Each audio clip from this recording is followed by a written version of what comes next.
Okay, we're in section 2.4. This is problem number 1. This section deals with circles, and there are two basic forms of circles. This is sort of the standard.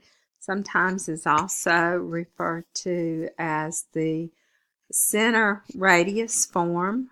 HK is your center, R is your radius. This can be expanded into what we call a general form. This is kind of how you go through the expansion. It's just squaring those binomials and grouping everything together. Your general form is an x squared term, a y squared, an x term, a y term, a constant term equals 0. Those are the two forms.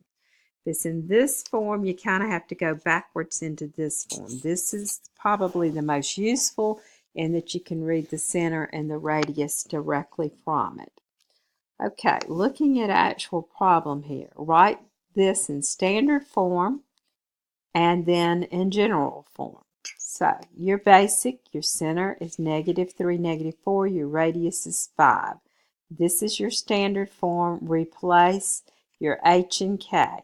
H -3, k -4. Clean this up. This becomes x plus 3 squared.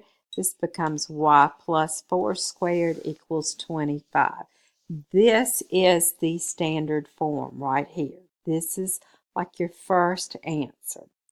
Then using your standard form to convert to the general form.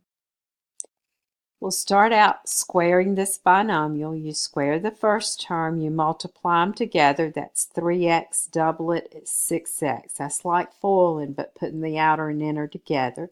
Square the 3, 9. Same thing here. Square the y, multiply them together, double it, 8y. Square the 4. Move the 25 over. X squared, y squared, 6x, 8y. 9 plus 16 is 25. 25 minus 25 is 0. So this is the general form. You can graph both in general form with Desmos or in standard form.